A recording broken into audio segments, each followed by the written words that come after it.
Hi, Greg. Hi.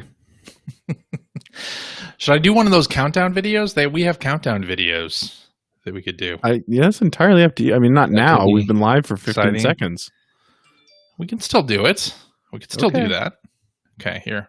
Watch this video. It's going to be a little loud, I think, probably. Will we see it? We'll see it, yeah.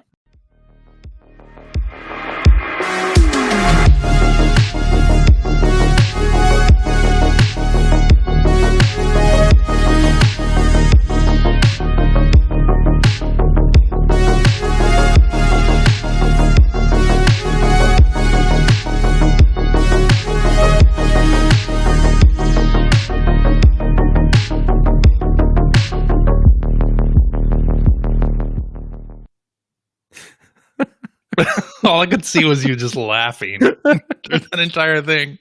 You could see me? Yeah, I could see you. I couldn't see you. All I could see was the video. That's what makes it funny. All right. I guess we're live then. Bring up the outline because that's a thing that I should have ready to go. All right. Hello and welcome to episode 748 of the Player One podcast for Tuesday, March 9th, 2021. I'm your host, Chris Johnston, and with me as always from Canada, Mr. Greg Seward. Hello. Hello, sir. In fact, you're the only one joining me this week. I'm all you need. I'm enough right man now for you, CJ. Phil, yeah, you're right. Phil is doing something. He scheduled an appointment right at our start time, which is just great. Such a Phil thing to do.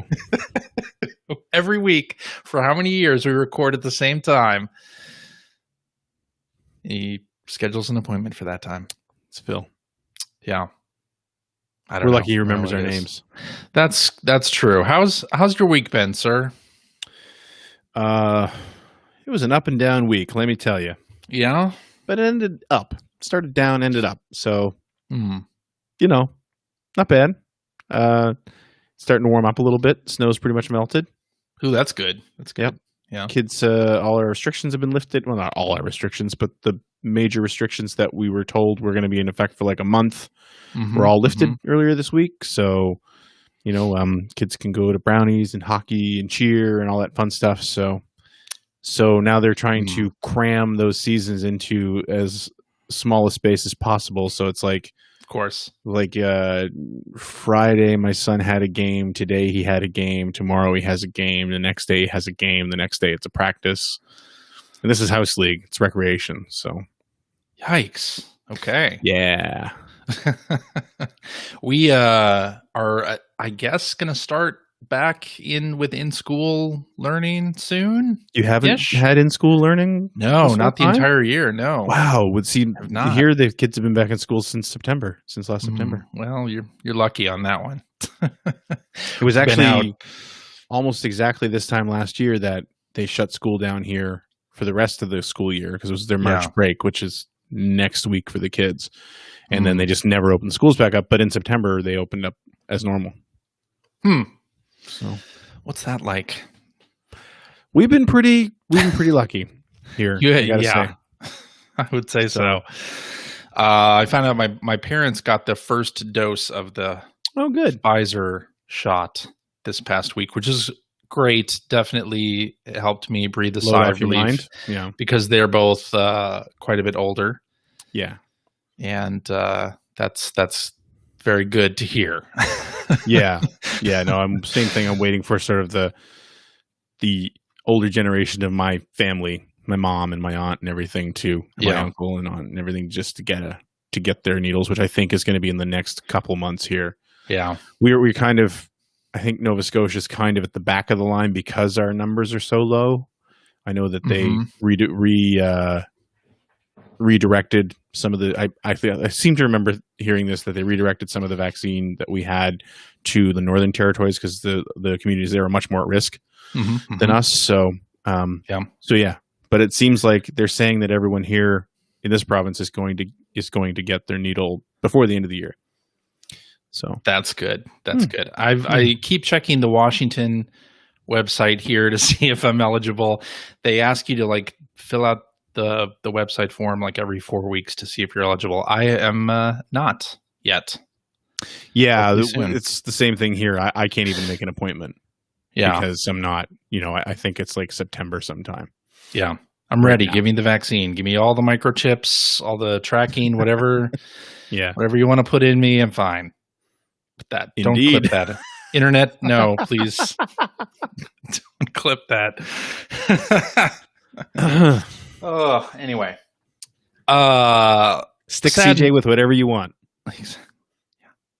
Sad news at the start, though, because Nintendo Guru, the Nintendo Guru, Bobby Pauls, who's the host of many a podcast that I listen to, many a Nintendo and Animal Crossing show. He did Cup of Joe and Nintendo, Breaking Bells. If we ran Nintendo for many years, great shows, great streams as well. Unfortunately, lost his battle with COVID-19 last week and passed, which is very sad. Like, I miss his laugh and his personality on podcasts so much. And 4 months in the hospital, and just my heart absolutely goes out to everybody in the community who was touched by Bobby's kindness. And he put a lot of people together. He helped a lot of people start and grow their podcasts and streams, and it's just sad to see him go. But there was an outpouring of love on Saturday via Zoom, which was just fantastic to see and hear some of those stories. And a couple podcasts are doing episodes dedicated to him that knew him better. Unfortunately, I was not able to ever meet him in person, but he was such a presence in the community that just want to acknowledge that and say goodbye to Bobby. So we lost a good one. But I think we should get going with some video game news. Let's kick it off with some Nintendo stuff, because Bloomberg is reporting that the new version of the Nintendo Switch is going to start production up here in the summer and possibly as early as June. It's going to be 720p with a larger screen. No, the portable screen, I think it can... Oh, sorry. Right. No, the portable screen I don't think is 720. Maybe it is, but a lot of games drop underneath that with dynamic resolution. So you may be looking at something that's 480 or 540, and not even know it, right? On the portable screen. It is a small screen, so you don't really need all of the dots in there. But especially with my old man eyes, I really can't tell the difference. But so faster Switch, a little bigger screen. A lot of folks are saying that maybe what's going to happen is the screen is going to get larger and the bezels are going to get a little bit smaller on the sides of the screen. Oh, yeah. So the form factor, well, obviously, because the Joy-Cons would probably want to be staying the same size, I would assume. Yeah, that's right. Although, hey, new Switch, great time to introduce some new Joy-Con models that don't drift as much, But I thought they'd already done that. Are they claiming they've already fixed that problem? I don't know. I don't know that I've heard anything to that effect. But it would be nice. It would be nice if Joy-Con drift would go away. Obviously, Sony's kind of dealing with that on the DualSense side now as well, with iFixit saying that DualSense drift is a real thing too. Although I have not experienced that on PS5 yet. And I use my PS5 controller way more than I use my Joy-Cons. So with new Switch hardware rumored, I think we should just go ahead and maybe do this question from hacker alias Brandiggs, who says, with the new Switch reports in Bloomberg, it seems likely to come out in the near future. Do you think Nintendo will coast through 2021 with Pokemon Diamond Pearl and Zelda 35 releases and launch Switch Pro and Breath of the Wild 2 in March 2022? You can sort of break that question apart into several parts. First of all, do we think a new Switch model, and I hesitate to call it Switch Pro because I just don't think Nintendo will do that, but do they need a title like Breath of the Wild 2 to launch a new model Switch at the same time? No. I would say no. So. No. Do we think they'll coast through 2021? I mean, I don't know how to... And by coast, I'm going to put words in Brandic's mouth here and say coast through 2021 means no like additional announcements of games for 2021 beyond what we know now. What do we know now, though? What you just listed, basically? So we know that Pokemon Diamond Pearl remake is coming, Pokemon Snap. We know everything all the way up to Skyward Sword in July. No, they're not going to coast. There'll be more game announcements this year. There'll be more games. Yeah. Yeah. That's kind of how Nintendo does it now, right? I mean, they tend to like... If you're 6 months out, you haven't necessarily heard what's coming that could be big. They tend to put out these big milestone future games like Breath of the Wild 2. So you have something far in the future to look forward to. Right. And then announce their slate in the next 6 months, which will include big games, but maybe not maybe not of the size of Breath of the Wild 2, right? And still holding out hope Metroid is coming. That would be cool. Yeah, I mean, Metroid. They're going to have some sort of. What I'm saying is they won't go into the holiday season without some marquee game. And I don't think a remake Diamond is Pearl that. Does Diamond Pearl kind of meet that criteria? I don't think so. Yeah, I don't think. I mean, so and that's not to say the Pokemon stuff is always separate, right? That's what I'm saying. That's what I'm saying. It's like, as weird as it sounds, you kind of don't say that like Pokemon's not like a marquee, even though it is not like a marquee Nintendo game for the holiday. You know what I'm saying? Mm-hmm. I know that seems really weird, but Pokemon's really its own thing. Yeah, and it sort of has its own audience, and that's massive, obviously, and their own schedule. Yeah, the rest of Nintendo doesn't really necessarily move things around in order for a Pokemon game to come out. Yeah, I feel like there'll be something else. Yeah, I'm hopeful. I mean, it would be nice to have Metroid something, even if it wasn't Metroid Prime 4, but we've had those persistent rumors about Metroid Prime Trilogy Collection. That'd be a nice little appetizer for whenever Prime 4 is going to come out, right? That's what I'm thinking. I'm thinking that you're going to get Trilogy Collection, I don't know how many months earlier, but it'll be earlier, and then Prime 4 will hit. They'll build it with that, and then Prime 4 will hit. There are so many Nintendo fans now that did not get to play the Prime games. They have no familiarity necessarily with the Metroid series. So a Prime Trilogy Collection for Switch would make a ton of sense. It'd be fantastic. Plus, you have the pointer controls with the Joy-Con. That could be really good. Or maybe they could go the Skyward Sword route and have that plus just standard controller controls. Because I got to say it. Well, Metroid Prime played just fine with a controller. Sure. Yeah. And I'd be okay with playing 2 and 3 that way. Didn't Metroid Prime Trilogy on the Wii also support the classic controller? I don't remember. I never really played it. So been meaning to go back and play some of those games again.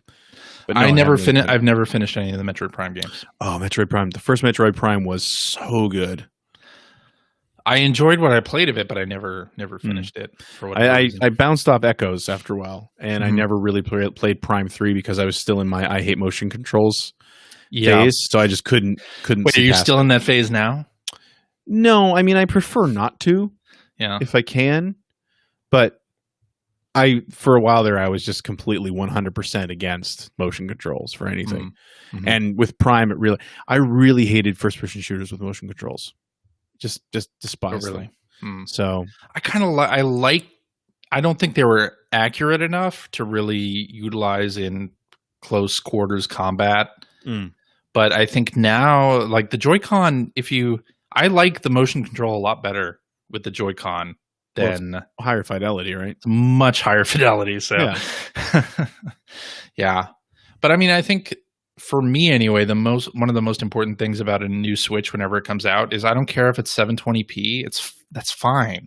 Just if it allows frame rates to be solid, 60 frames per second would be ideal, but I'd even take 30 in handheld. Like that would be fantastic. It doesn't need to be any higher resolution than 720p. And I mean, I think you can look at Nintendo traditionally, they never go for like the highest end stuff.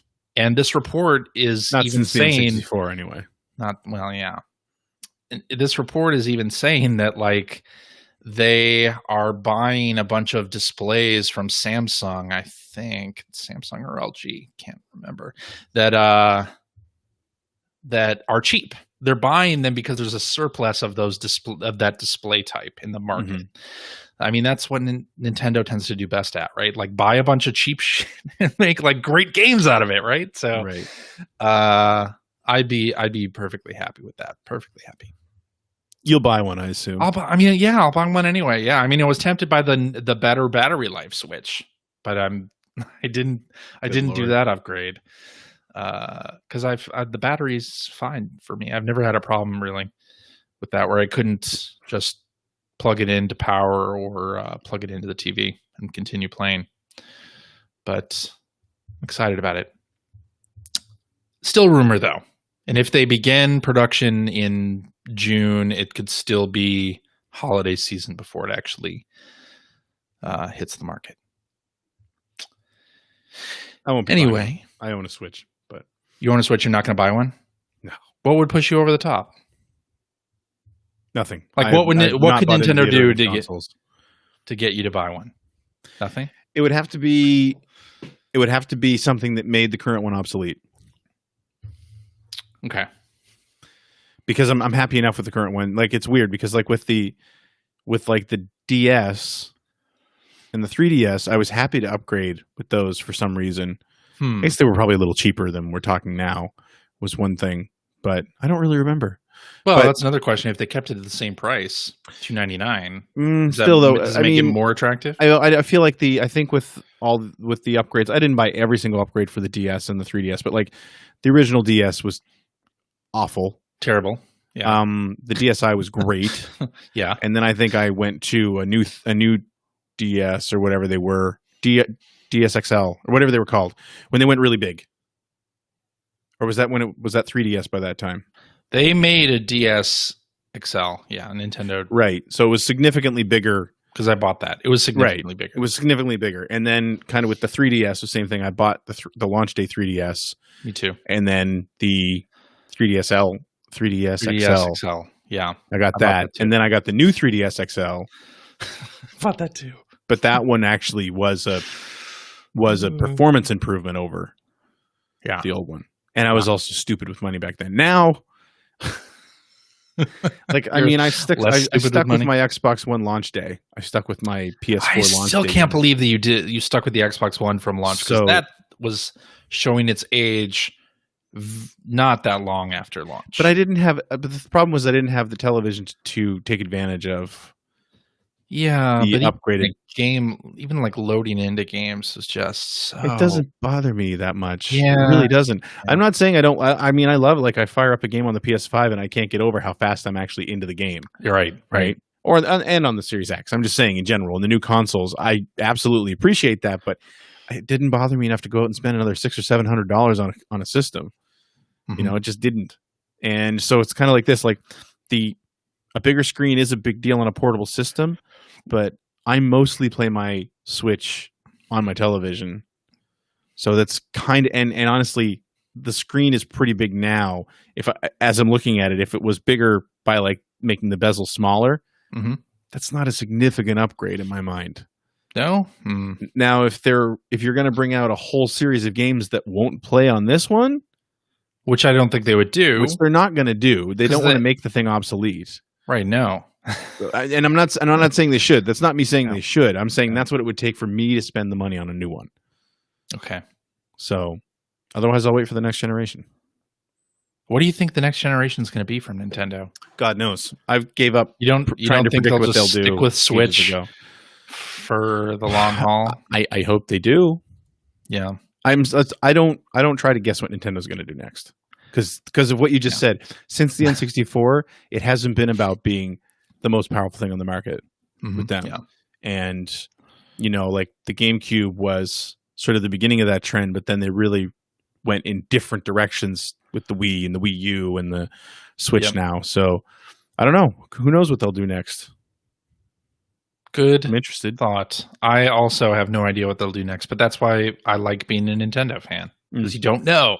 And some of their decisions seem infuriating, but hey, it has not hurt them yet. The Wii U hurt them. The Wii U hurt them. Okay. And the Virtual Boy hurt them. But like not having Virtual Console N64 on the Switch or something like that has not hurt them. Mm-hmm. Not releasing Earthbound on the Switch has not hurt them. Things like that. Mm-hmm. Yeah. Although, hey, with Nintendo putting out stuff like Famicom Detective Club and that original Famicom Fire Emblem, I think eventually we will see Mother 3 on the Switch. Yeah, like, sure. I don't think we get past this generation without seeing Nintendo do something Earthbound related on this hardware. Is that a Larrabee lock? I'm not Kevin Larrabee. I can't say Larrabee lock, but yes, you can. You just did. It's really easy. I'm gonna say real good chance. Just personally, I think there's a real good chance. Johnston, real good chance.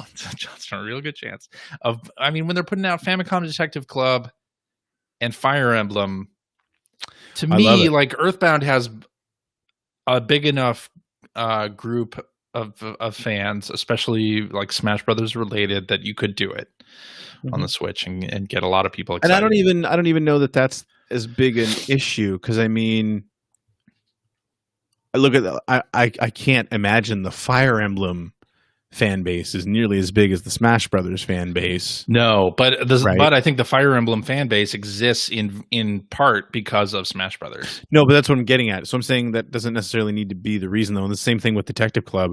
Like, why? What's the rationale behind that? Mm-hmm. Right. So I think that the fact that, like you said, Detective Club even existing in English, means that they're willing to. I love it. I absolutely love that Nintendo is starting to sort of do some, or is doing here anyway, some deep dives into their library. Yeah. Right. Because it's just, it makes perfect sense. They've got 40 years of games now. More than that, almost a 40. Yeah, but even looking at home console games, it's like a 40-year history. That's true. And then you put in arcade as well, and I mean, not everything they released was Zelda, Mario, or F-Zero or whatever. So please do some of these deep dives. This is what I've been saying Sega should be doing for years too.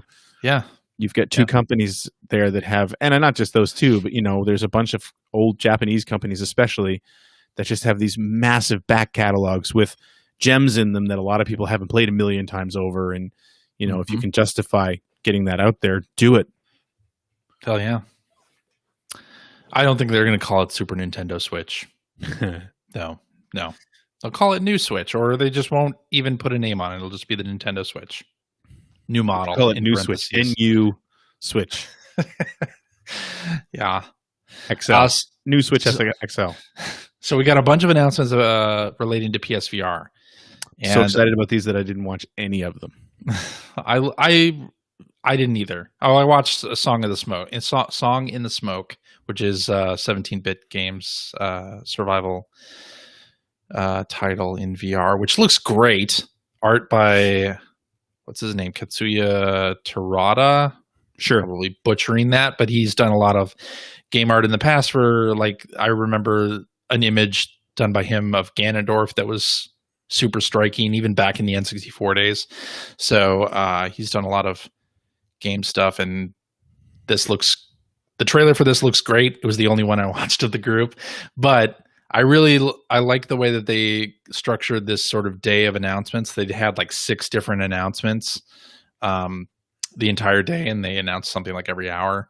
So there's a new game from the folks that did Arizona Sunshine. There's a new MMO called Zenith coming out. I Expect You to Die 2 is coming to PSVR, which is interesting. There's an action-adventure game called Fracked, and then Doom 3 VR Edition was, I think, the first announcement of the day. An interesting one. Yeah. I can't... I'm just glad they're doing some VR announcements, because I think we've mentioned on the show before how it was starting to feel like VR was just kind of dead. It seemed like it had all this momentum on PSVR at least.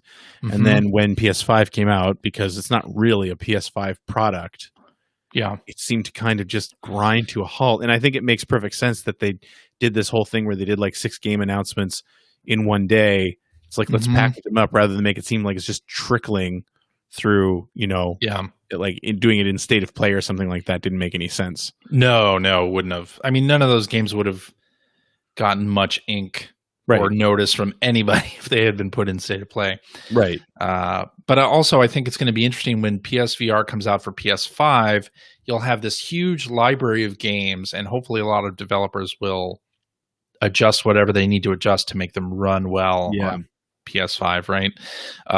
Then you'll have this huge library of really great games that a lot of people missed, myself included, with the PS4 iteration of PSVR that will suddenly be available, and they'll be cheap, and it'll be a really good time to hop in. So I'm looking forward to that, whether it's 2022 or whatever. I'll be ready for that. All right, let's talk about Epic Games making an acquisition here, the Tonic Games Group, which includes Mediatonic, the developers of Fall Guys. Oh, wow. I didn't see that on the list. Yes. So it's interesting because when I started working at Adult Swim in 2007, the first game that I was producer on was Amateur Surgeon by Mediatonic, when it was two guys at university. It's wild. And to see them having grown over the years was awesome. And now they're being bought by Epic. Like, to see the success of Fall Guys has been amazing for me, just on a personal level, because I've worked with them for so many years anyway. And it's great to see them have success, and then to be bought by Epic is a super interesting move. Like, Epic's making a lot of interesting acquisitions. Like, does this mean the Fall Guys will go free to play? What does it mean for other sort of Mediatonic labels? Like, they own the Irregular Corporation, which did Murder by Numbers, that sort of Picross detective game, and Hotoful Boyfriend as well. Another one that they published. Actually, maybe Devolver published it. And Devolver published Fall Guys. I wonder what the situation is there with Fall Guys, Devolver, and the publishing rights. Because I would think Epic would want to have some of that Fall Guys IP, right? Yeah, I would think. I mean, who knows? Maybe they bought them out. Maybe, yeah. Maybe they did. I guess we'll find out in over the next year or so. But anyway, that was pretty cool news for the guys at Mediatonic. Yeah.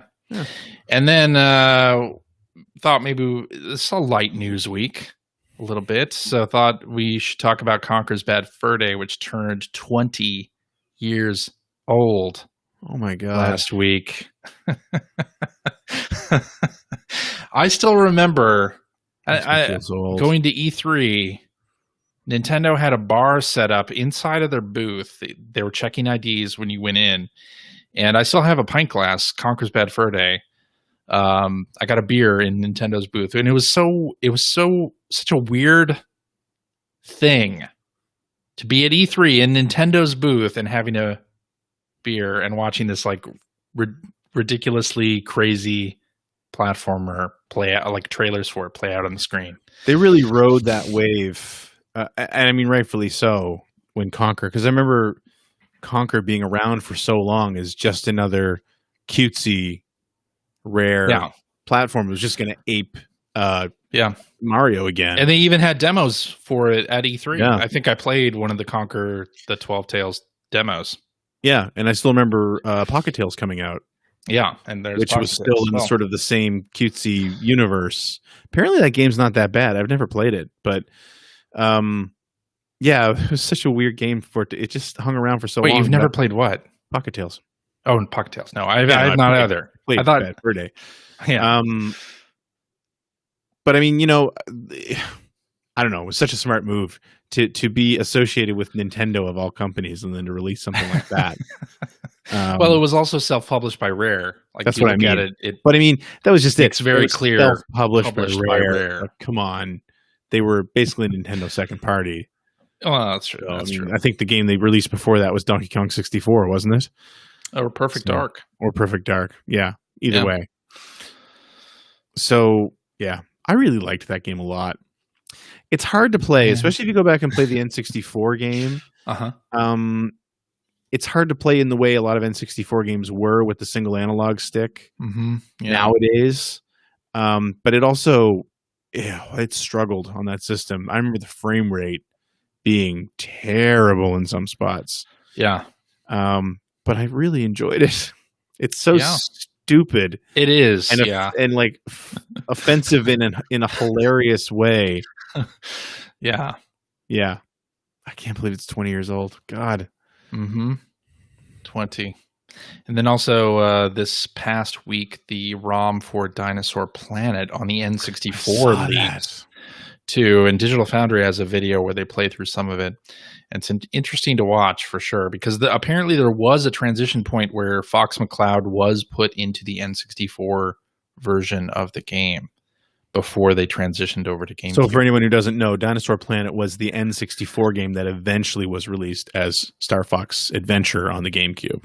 Right. Correct. Yeah. But it was another one of those games like Conker that was around forever. Yeah. As Dinosaur Planet. You were hearing about it and you were seeing demos of it and pictures of it. Mini and E3. I played a demo of Dinosaur Planet as well.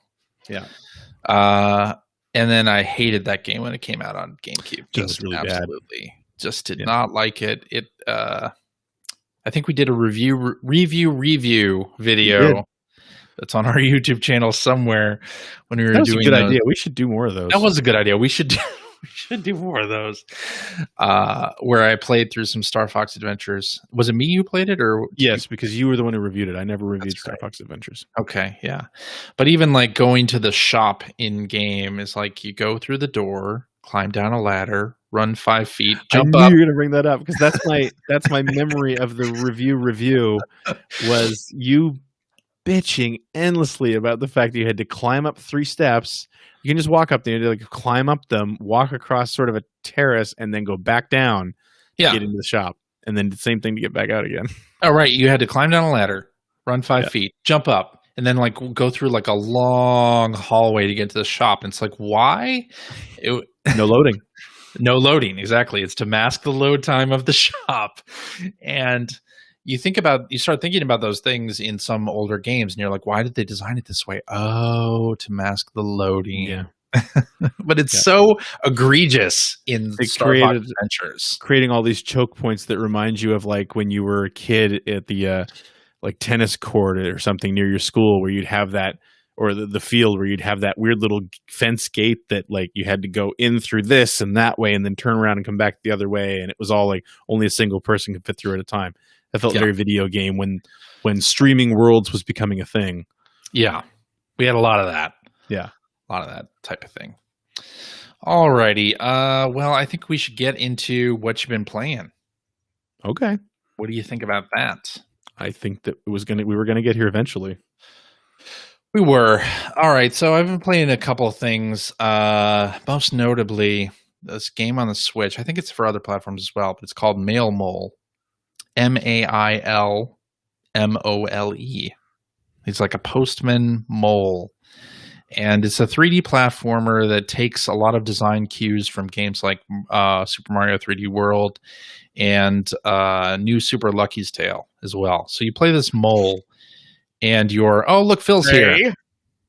Are we talking about weird. Mole? You said Phil was here before he actually popped on the screen. Are we talking about Mole Mania? No, did I get here just in time for Mole Mania discussion? Boy, well, CJ, I want to congratulate you on a good first half of the episode. Yeah. What's up, nerds? How's it going, sir? Yeah, I was looking all over the internet for you guys. Thought you could hide from me. We're everywhere. I found you. Hey, listen, are you recording? White Tiger. Wait, what? Are you recording? We record the show? He's a professional. Shouldn't we clap? I'm just saying, should we Yes, clap? I am absolutely recording. I figured we'd clap at the end. Don't we usually clap at the end? Okay. We'll clap at the end. Yeah. How's it going? Good. CJ was talking about mole what? Mail Mole. Mail Mole. That's MAIL. Mail. In case there was any. Is the mole is he a boy? He is a boy. It is a boy, I think. Okay. Yeah. So it is. So it is a male mole that you play, I guess.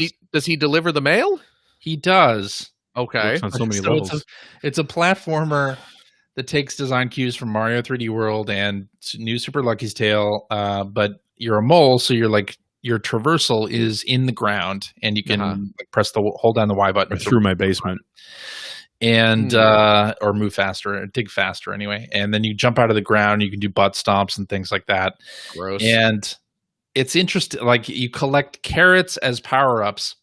And while I was playing this, I was like, "Do moles eat carrots?" That's a rabbit thing, man. That's a rabbit thing. So I looked it up on the internet because the internet's always right. Apparently, moles do not eat carrots. They eat grubs and worms. Look out, Jeffrey! Yeah.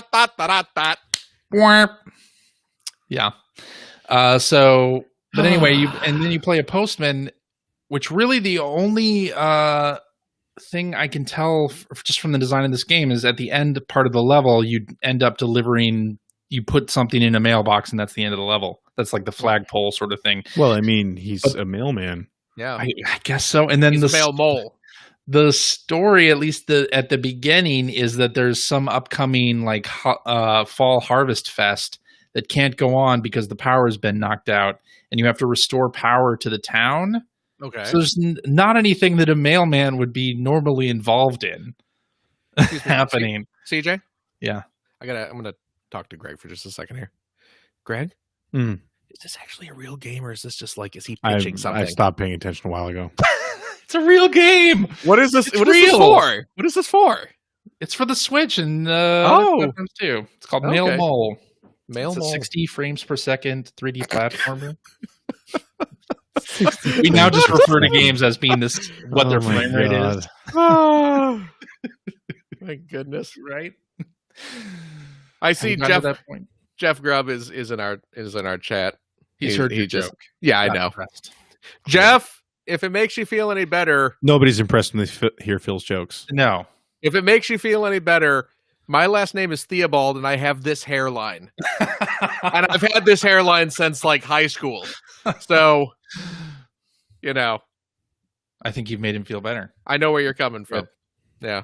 I think this is good. But anyway, this is a cutesy 3D platformer. It's an indie game. It has very developer art in terms of menus, and I think maybe Greg knows what I mean by saying that, where like the menus are in a huge font and they're just like they look more like wireframes than it looks. That's what you send. That's what you send to your graphic designer to say, okay, so here's where everything needs to be. Please make it look nice. Make this look nice. Well, it's basically got the pre-looked nice menus on there, but it's a fun platformer in terms of gameplay. I mean, it obviously is borrowing from some really good 3D platformers. So I don't know how big the team is that's doing this, but I would say their production values might need a little bump, but they definitely got design chops. So like their next game is going to be even better, hopefully. But this is an impressive outing for sure. Mail Mole on the Nintendo Switch. Mail Mole is the game. And I've also been going back to Animal Crossing New Horizons. So we got the Mario stuff last week showed up. Been buying those like 5 items at a time. I'm not doing the time travel thing to buy them all. Yeah, boy, that's because you have the limit, right? You can only buy 5 items. Yeah, that little limitation on the game is, every now and again I will get irritated by that, especially if I'm like, sending presents to people and stuff like that. But now it's just like, just let me buy it all. I just want to let me get all that crap now, please. Right. Goodness gracious. Yeah. But no dice there. But I have started filling a room in with Mario stuff. So the wallpaper that they sent first is now in my basement room, as is like the flagpole and the mushroom and the coin item. The coin item is interesting in that you can collect it and it disappears, which I don't think any other Animal Crossing item does that, right? Where you can run through it. Yeah, but it reappears. It reappears, but I mean, it's still kind of... It's a cute little animation. It's very cute. Yeah, I agree. Yeah. So all the Mario stuff is basically now inhabiting my basement in Animal Crossing. Finn, my son Finn, was very excited about the Mario stuff as well, and he has figured out a way to he's gaming the system to instantly warp around the island Putting multiple warp pipes around. Well, no, what he's doing is he got a pipe, because I haven't bought any pipes yet. Okay. But he bought a pair of pipes, and he put one pipe right by Nook's cranny. Uh-huh. And then the other pipe he just keeps in his inventory. So he'll just run around and fish and catch bugs or whatever, and then as soon as like his inventory's full, he drops the pipe, warps to the store, sells it, warps back to where he was, picks up the pipe, and he's got like instant teleportation to the store. That is a pro strat, and sir. I gotta say, that's something you find in Tips and Tricks magazine. I've never been more expert gamer. Did he read about that on the internet? I mean, he had to have gotten that trick from. I don't know if he did though. That's amazing though. Yeah, because I was like, holy crap! I've never been more proud of my son. Exactly for creating a little. I feel sad for your son that's the most proud you're ever going to be. I'm not saying it's not cool, but he does extremely well at school. You know, he did a really well in Taekwondo. You know, he does a dance class that he's fantastic in. But no, this is it. This is it. You're terrible. I see. So yeah, I wipe the tip. That's my boy. That's amazing. My little boy. I think I'm going to start doing that now. Right? Why wouldn't you? A pretty great strategy. It's a pretty great strategy. Here I was planning on like setting up a network of pipes around the island. Like, I have 7 pipes all over the island. CJ has like whole plans written out. He's got like graph paper. I had everything on graph paper. He's got the pins with the string tied between them going around his whole island. Yeah. But now just boom, instant teleportation. That's a good. It's clever. It's clever. I like it. Yeah. So yeah, I'm buying my way through all the Mario stuff, but I'm glad I exploited that stock market back when the game was hot, because I've got like 4 million bells in the bank. Oh, look at you! Buy all this stuff, so it's good. See, he was going to spend all that on pipes. That's right. I was. Yeah. I probably would have, but only 5 at a time. Some lunatic is going to completely cover their island in pipes and just show themselves going boom, boom, boom, boom, boom, boom, boom, just down the line. I mean, if that hasn't already happened already, it's going to be hilarious. Yeah, it's going to be good. Yeah, but yeah, that's all I've been playing. So, Greg, we will move along to you. So yeah, something weird happened this week. Greg, you are now a man. No, have hair where there was no hair before. It's the opposite for me. It felt like I no had hair where there was hair before. But what? What? What are you talking about? When you're older. Anyway, so Harmony Gold released. Oh, I know where this is going. Yeah, they released Robotech, the Macross Saga HD edition. Right. Yeah. This week, out of the blue, was in Australia first. Was it really? So this is based on this game. Oh, there it is. Look at that. Robotech, the Macross Saga for the Game Boy Advance. He's holding up the GBA box, everyone. Storied game publisher TDK. TDK Mediactive. TDK. So real. So yeah, like back in, what was it, 2001? 2002. Somewhere, I don't know. There was a Robotech game called Battle Cry that was released on GameCube and Xbox and PS2. And this... Not Crystal Dreams. What's that? Not Crystal Dreams. And then Robotech, the Macross Saga was like a companion game released on Game Boy Advance. And it's an okay game. Which is the one you worked on? I worked on Robotech Invasion. That's not these ones. This was that was the sequel to Battle Cry. Okay. So anyway, this is a the little card that's in here keeps falling out. Because it's got a little tiny, I don't know if you can see it or not, little tiny Max Veritech.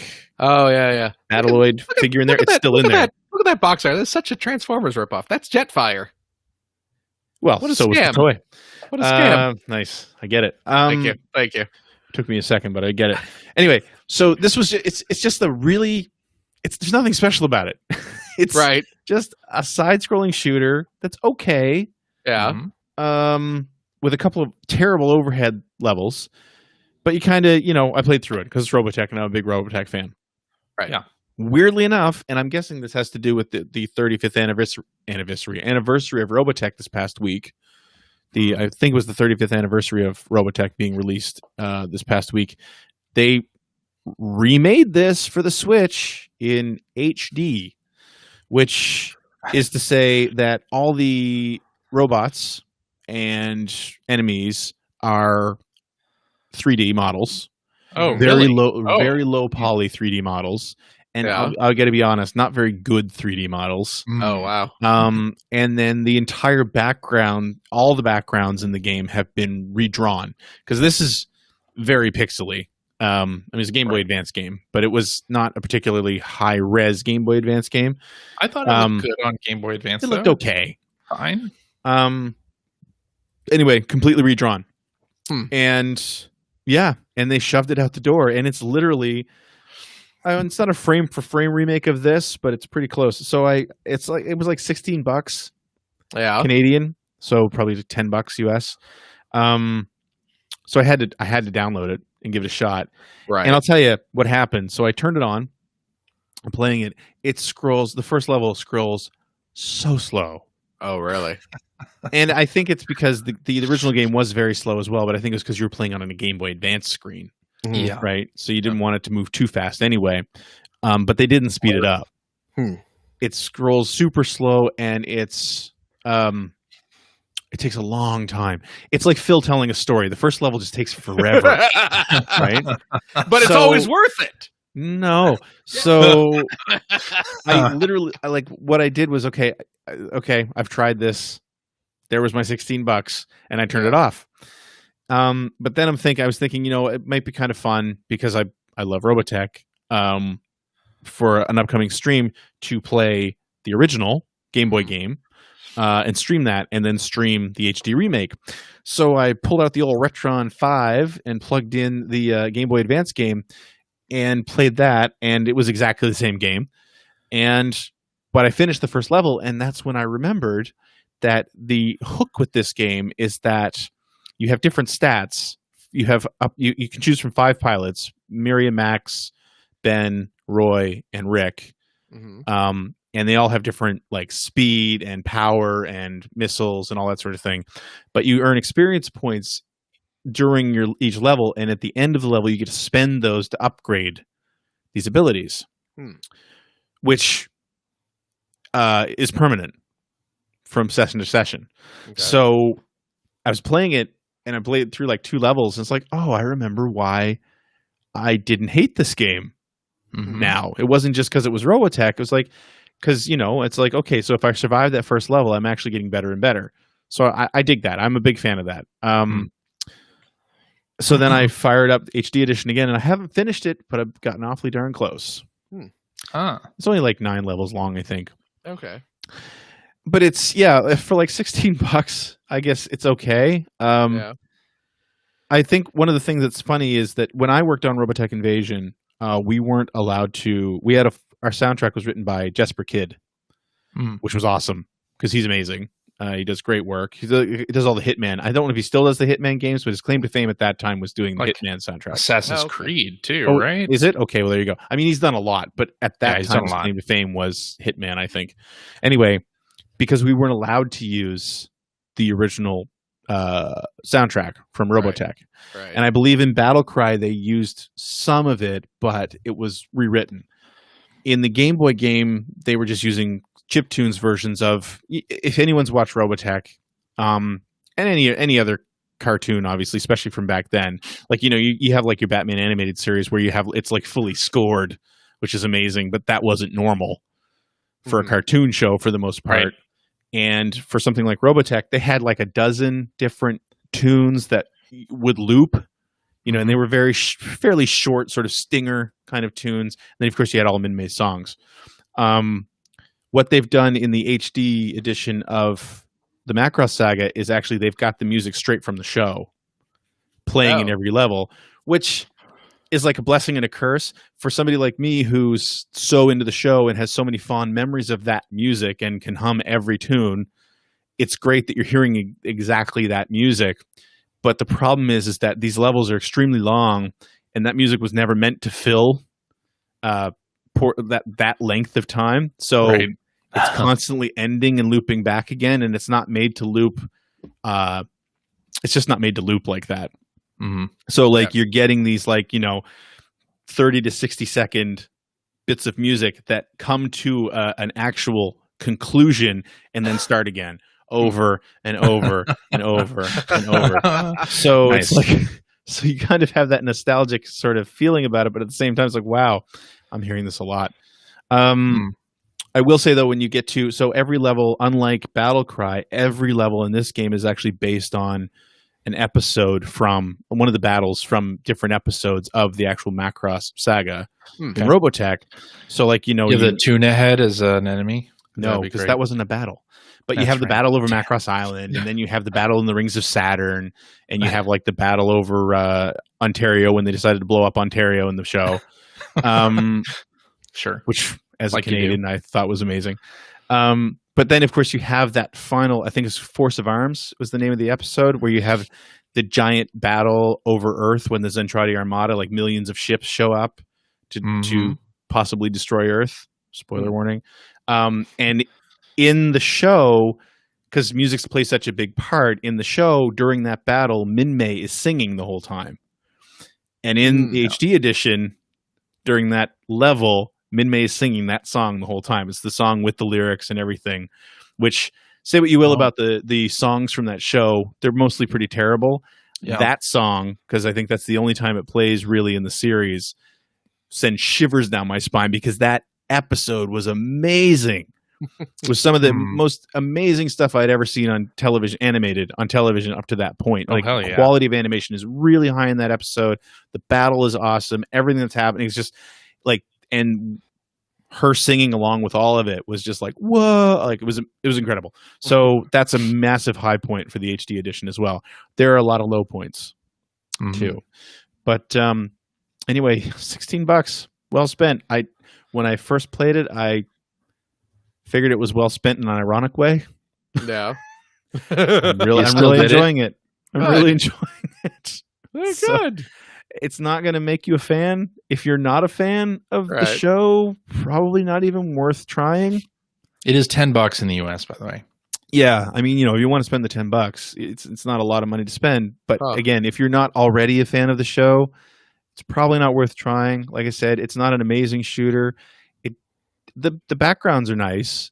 The player models aren't great.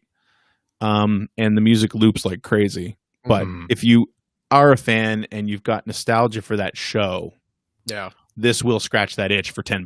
I really wonder how this thing came to be, because it didn't have any announcement attached to it, right? And you would have thought, and the developer is Galaxy Pest Control. Yeah.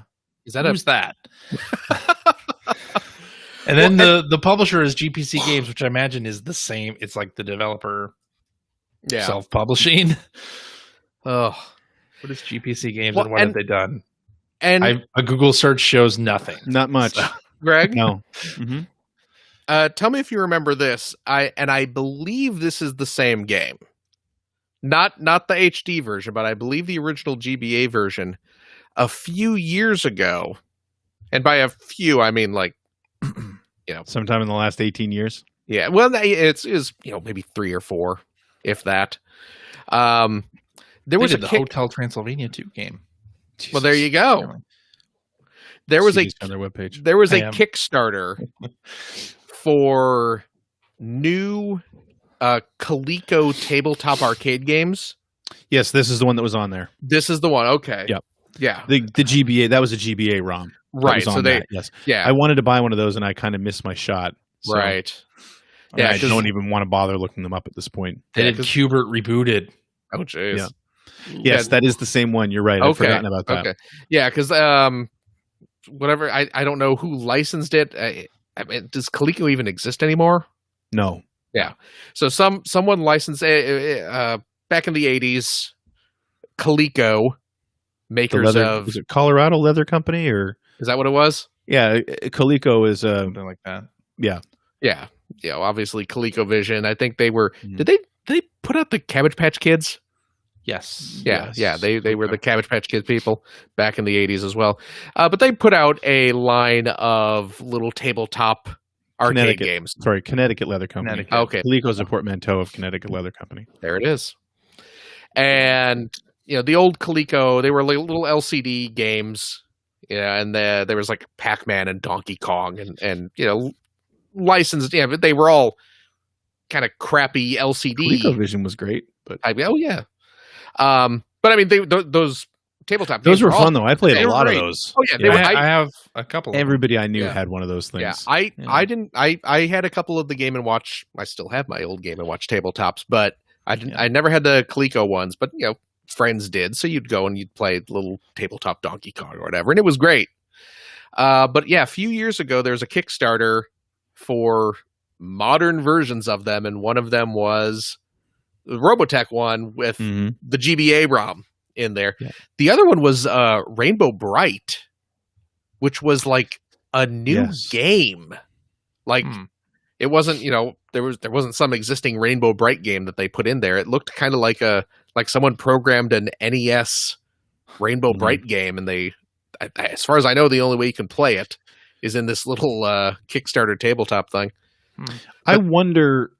Sorry, go ahead. No. I'm just. It's weird that this Robotech game keeps getting kind of trotted out for these sort of oddball releases. I feel like this is just a guess. Yeah. But I mean, if you follow the saga of the licensing around Robotech and Macross, it's a mess. Yeah, it's a big mess. And Harmony Gold kind of exists, as far as I can tell, for no other reason than to use the Robotech license. Right. And they are highly litigious. They are. Yes. And I really feel like this is almost one of those situations like Sony with the Spider-Man movie licensing. Whereas I think their deal is they have to put out a Spider-Man film every X number of years to keep the license or renew the license. And I kind of feel like that's why stuff like this keeps happening. Yeah. I mean, and I'm not to say that they don't do anything else, because I mean, they release board games and books and toys constantly. Yeah. Right. But I think it's all sort of goes to serve keeping the license theirs. Just to, make sure they don't lose that one cash cow that they have. Kind of. Yeah. That's my feeling. I don't know. I don't know if that's true at all. That is 100% a guess. But But yeah. But either way, like I said, I played it. I was like, oh yeah, this is absolute shit. and then picked it up again. It's like, I remember why I liked this on the Game Boy Advance 20 years ago. Right. And like I said, I'm in the second last level. It's okay to like bad games. I like bad games all the time. Yeah, sure, why not? But I say, as cliche as it is, if you're a fan of Robotech, this is worth getting. Fans of Robotech rejoice. It is not going to make you a fan. Yeah, I'm tempted to get it just for the novelty of it. I mean, I'm not even I'm not even a Robotech fan, but just for the novelty of it. Yeah. So yeah. And when I say I'm not a Robotech fan, Greg, please know that it's only because I've really never seen Robotech. Oh, it's such a good series. I highly recommend watching it. It's on some streaming service. Take long it's to on get either through Amazon or even somewhere. if you just watch Macross. Well, see, that's my that's what I was wondering, because it's like, because Robotech is a blend of Macross and Southern Cross. Is that what Southern Cross and Most Genesis Climber Mospeda? Okay, it's those two series. Three series. Three series. Okay. So Mospeda and what's it? Southern Cross. Southern Cross. Okay. So yeah. So and it was rewritten here as Three Wars. So it's basically Macross is sort of the Macross storyline. Right. For, a ship crash lands on Earth. The humans take it and rebuild it, and then giant enemy aliens come to retrieve it. And then there's a whole battle about that. That they go all the way out to the end of the solar system and then come back, and there's a big fight over Earth, and Earth is basically destroyed.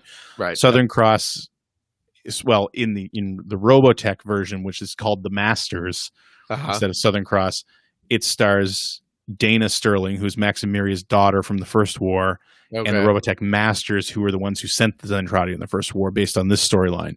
Okay. And then Mospedo, which is called, I guess, the Next Generation or the third, whatever. Yeah. It's about Admiral Rick Hunter coming back from his expedition, and an expeditionary force that's sent ahead of time and finds out that Earth's been taken over by this alien race called the Invid, who are sucking it dry of what they call proto-culture. Oh, okay. So those are the 3 wars. I personally feel like they're all worth watching, although the quality does dip as you especially get in Southern in. Cross. Oh, Southern really? Cross is not great. Yeah, and you know what? Honestly, Genesis Climber it's got great mecha. It's not a very good series. Oh, really? Yeah, but it's got fantastic mecha. I like Mospedo. I like it. But either way, Macross is fantastic. Okay. And people can bitch all they want about how true to Macross Robotech is. Yeah. But the spirit is there. Yeah. Yeah. It's well done. Yeah, when this kind of ties into our anime Twitter question we had a week or two ago. And I was just like, is it worth, because when we were kids, Robotech was the only version of that was available over here, and it's like, well, now that it's so much easier to get a subtitled version of Macross. Is it even worth watching the Robotech version of it? I think it is. Like, I'll be honest. I'm a big fan. I've never watched subtitled Macross. I'm not going to watch Warriors of the Wind now that I can just sit down and watch Nausicaa. I had that on VHS. I had Warriors of the Wind on VHS. Yeah, because that's the mangled Nausicaa, right? The mangled, Trauma version. Yeah, see, I forgot Trauma did that. Robotech didn't mangle Macross like that. Okay, yeah. No. It's pretty true to, and now the versions you see now are the remastered or the updated edition. So the things that a lot of the stuff that they did pull out is back in. Oh, okay. And by that I mean the nudity is there and some of the blood is back. Finally. Right? But I mean, that's the thing. Like, we were talking about this a couple of weeks ago, and Robotech, I think, at least I remember, because it was like 86 when it came out, so I was like 10 years old. Right. So I was watching that when I was 10 or 11, 12, something like that. And it was cool in that it was giant robots fighting each other, which I was all in on. Of Transformers, course. Right? But the thing is that it's actually deals with some very adult themes. Well, it's also for a show that was aimed at animated, that was serialized, and cartoons had everything wrap up in 30 minutes. Right. This was something that's just it. Extended. It was a soap opera, but it was like it dealt with like people dying, and it dealt with interracial marriage, and it dealt with it dealt with a lot of heavy subject matter. So they mostly kept all that intact when they brought it here. So I highly recommend watching the Macross saga. Okay. The other two, whatever. But my only experience with Macross stuff is I, of course, had the Jetfire toy when I was a kid, which was a Valkyrie that they had licensed or whatever. And then back when anime was first starting to get a foothold here in the US, and me and my friends would drive up to Yaohan every couple weeks and go to the Japanese book. A mall in Arlington Heights, Illinois? Yeah, it was in Arlington Heights. Yes, it was near Schaumburg. Yeah, Yaohan or I believe it's Mitsuwa Japanese supermarket. Mitsuwa these days. Yeah, they had was it a Kinokuniya bookstore? Yeah. Yep. And we would go up there and just buy a bunch of random manga and anime soundtracks. Well, of course, they had the section for the American anime fan in this. Yeah. This section is for the gaijin. Yeah. And then all the rest of the stuff. Hey, we were buying the untranslated stuff. Okay. Yeah, that's how I got all my Rock Band manga and stuff like that. All right. And it's like, they got the Ranma opening theme CD collection and stuff. Hell like that. Yeah, I bought those that are great stuff opening too. theme. Well, all of them. You know, this was there's the OP disc and the ED disc. So get all that stuff. I had all my Urusi Etsura soundtracks, but and I don't know how I ended up with it, but I ended up with the soundtrack to Macross 2. Ooh, which is really good. Yes, I'm sure the soundtrack's great, but that series was not good. OVA is not good. The OVA not good. Macross Plus is quite good. I dug the soundtrack back in the day. So I highly recommend Macross Plus as well. That's a great series. Well, there we go. Also calling out here in our chat, Mr. Coffee Radar, Mr. Coffee, Mr. Radar, calls out to that you could just watch Do You Remember Love, which is the Macross movie. Oh, okay. Can I just say, don't. It's not a bad movie. Oh, boy. I feel you lose a lot. Okay. And if you do end up watching it, don't watch the god-awful English dub that first came here. It is terrible. Oh, it is real bad. Terrible to the point that it will ruin the movie for you. Oh, wow. Yeah. Okay. Yeah. So, real bad.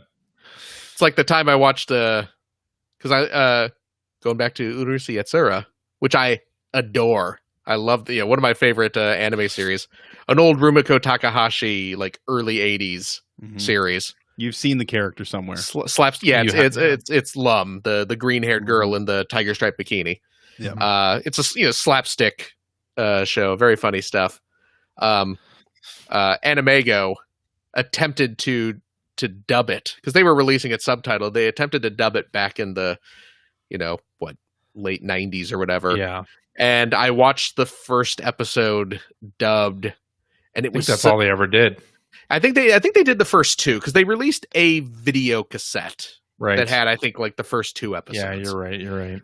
And I remember watching the first episode dubbed, and it was so bad that it made me forget why I liked the series. I was like,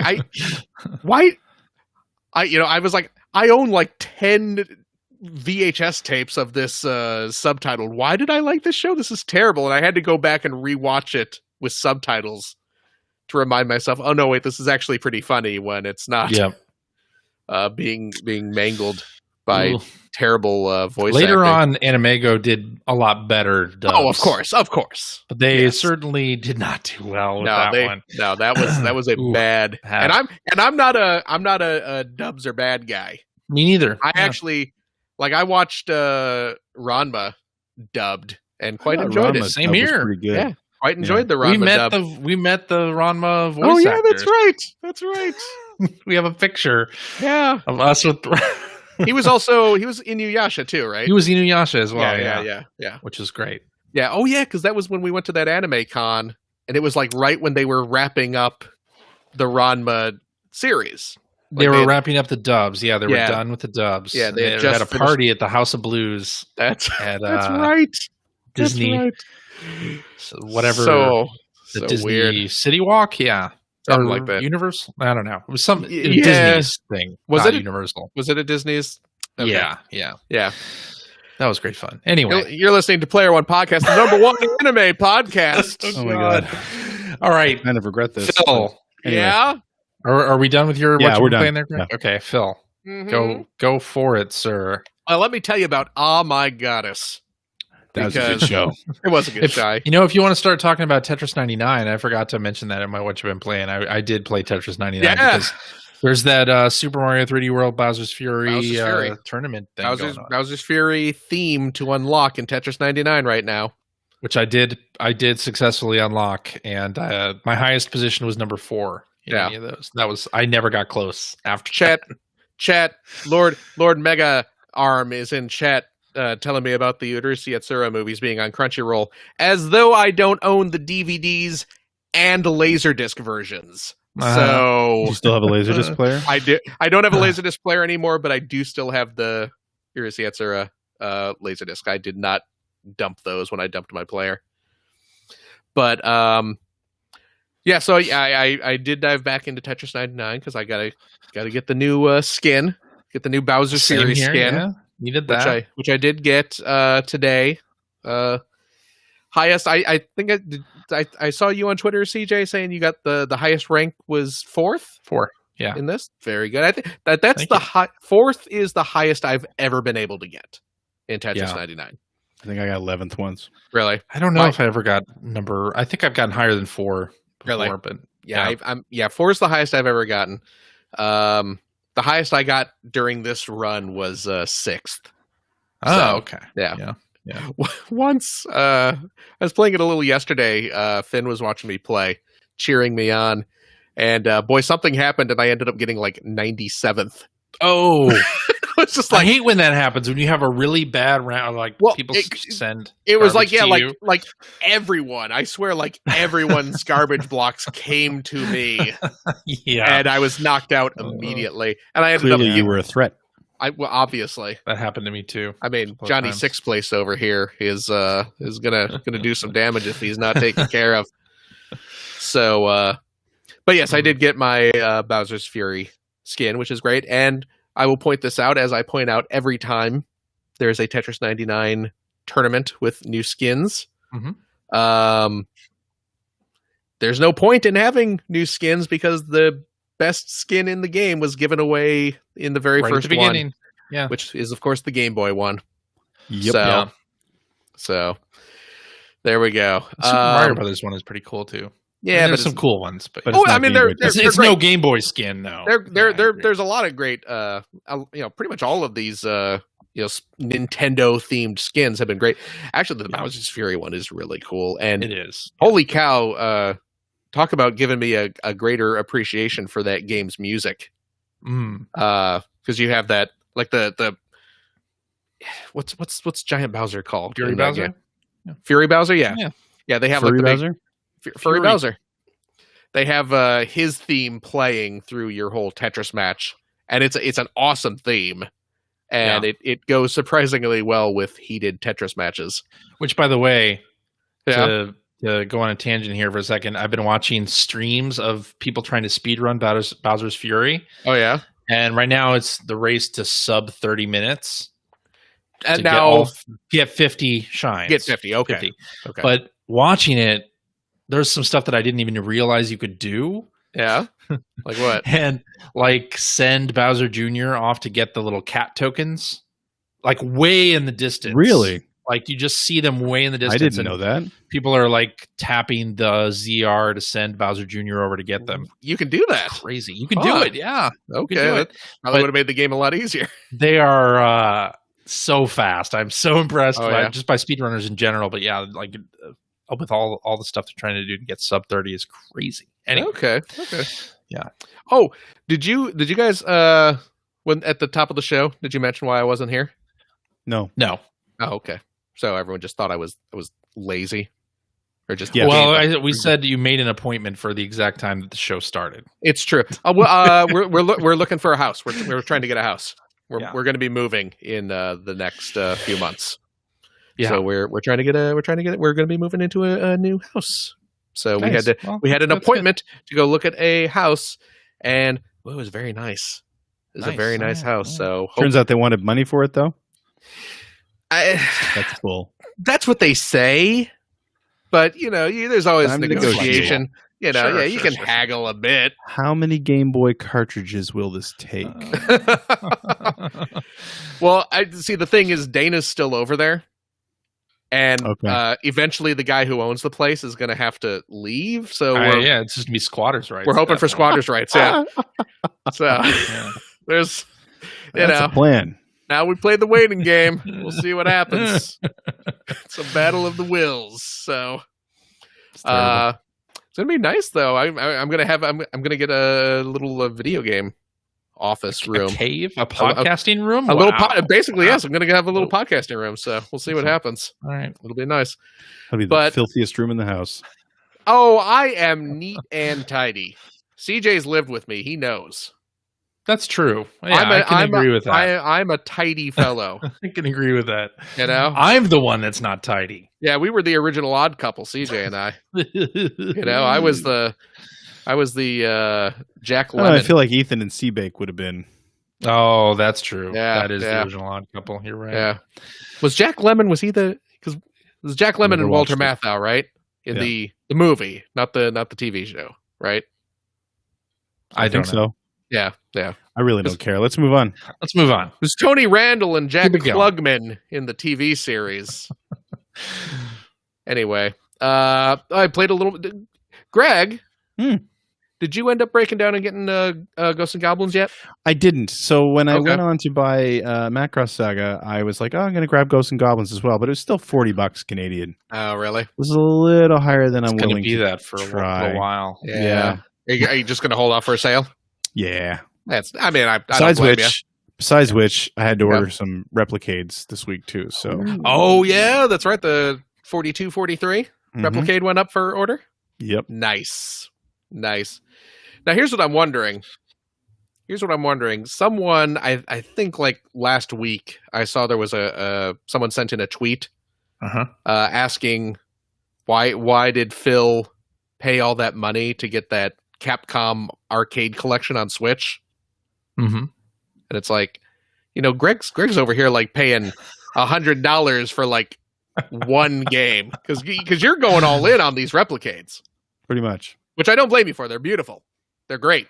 Yeah. But it's like, come on. Don't razz me for spending $40 to get like 30 games when Greg's over here dropping a C note on one game that, let's face it, is playable with tiny little controls. I mean, I'm gonna make you feel bad. Yeah. So, yeah. And although I can't use this to explain away the 4 that I already own, the 1942 and 43s have sentimental value for me. Yeah, you've talked about that on the show before. Yes, no, but even if they didn't, I was going to buy them anyway. Well, of course you would. And no, I mean, of course you would buy. Yeah. The 42, 43 cabinet because that's got that kind of emotional attachment for you. So yeah. But that's good though. You got your order in. Yeah. Good. Yeah. But so I asked because I was playing a little more Ghouls and Ghosts Resurrection this week, and I was talking about how it has the branching pathways, and I was at one branch and got stuck at the boss, which was that dragon that does all those loops and everything, which I still cannot beat. But so what I did was I decided to go off and do the other branch, and again, the accommodations this game makes. I mean, it is still super tough, high challenge, even on the easier levels. But they do give you these concessions where, if I quit playing that level with the dragon to go off and try the other branch. If I go back to that previous level, boom, I'm right there at the boss. I don't have to play through the whole level again. So you can bounce back and forth between stages. And that's nice. It saves your progress no matter which stage you're going to. Right. So yeah, the other branching stage is, and again, I know I talked last week about how the early stages at least are kind of homaging the previous entries. The stage I was playing through this week is very much like Ghouls and Ghosts. Yeah, Ghost and Goblins is the first one. Ghouls and Ghosts is the second. What a confusing series with the names. Then you have Maximo Ghost to Goblins or whatever they're called. Yeah. From Ghost to Glory. Ghost to Glory. That's what it was. We had a trivia question about that a while ago that we did not get. I remember, but that's true. It's the sequel. Yeah, it's a Army of Zin. Army of Zin. The sequel. Yeah. It is the stage I was playing through is a remix of the second stage of Ghouls and Ghosts. Cool. With the windmill and the bouncing turtles and stuff like that, and the rickety bridges over the sand pits and stuff like that. Yep. And I got to the boss of that stage, which is the giant fire dog, which you may remember from Ghouls and Ghosts. Yes, because which is actually from a no, that's the same stage. Is that the same stage? Yeah. The city's the town's on fire by the end of it. Right. Yep. And boy, it is nuts because again, it's all remixed and different level types using kind of the themes and of the old stages. You get into the burning village, and then all of a sudden you're in it's like a tower made up of a bunch of little rickety wooden platforms, and it's one of those stages where the camera starts panning up and like the tower is on fire and the fire is rising. Oh no. So you have to keep jumping up. Ugh. As you're jumping up, Fire Dog comes out and you're battling it, but there are 3 fire dogs that have different attack patterns. So you're jumping up, trying to kill these fire dogs that are jumping at you and shooting fire at you.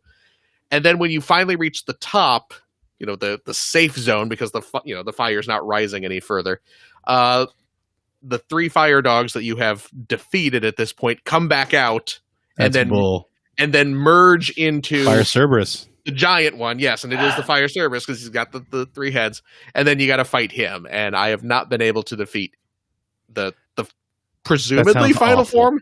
It is. Mm-hmm. I mean, it's fun. I'm still enjoying it, but it's not easy. Something? Yes. Is there any sand? Are there? I didn't catch that. Is there sand in this level?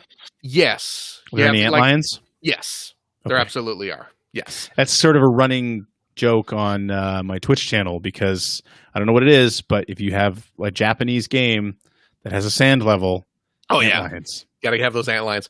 Now, and again, I don't know if this, because in the original Ghouls and Ghosts, you'd fall into the sand and it would suck you down like a funnel. Yeah, it was where the antlion is there to kill you. Yeah. I don't know if it's the higher difficulties do the instant death. I'm guessing they do. But on the difficulty level that I'm playing on, which is again not the easiest, but the step right up from that, the antlion, if it grabs you, it pulls you under, and it actually drags you back and spits you out right before the sand pit stuff. And I mean, you lose a chunk of your armor. Okay. But, it does give you another chance to Does anyone know why those are so prevalent in Japanese games? Sand lions? Antlions. Antlions who live in sand. Yeah. I do not know.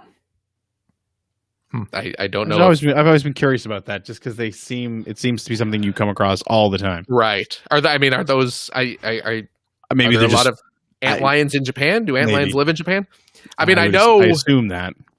I know that the whole kind of concept of bugs. There's always that. I don't know how prevalent this is, but there's that kind of kids collect bugs and battle them and stuff like that. You have like the rhinoceros beetle fighting a stag beetle, sure, kind of thing. I guess that's you always find like dung beetles and stuff in Japanese games. Yeah. So I don't know if that's a part of that. Who knows? But somebody must. I bet. I bet whoever decided to put antlions in Ghouls and Ghosts knows. But that is not one of us, so I can't say. The other thing that I've been playing this week, the final thing I've been playing this week, is I went back and played some more Shovel Knight.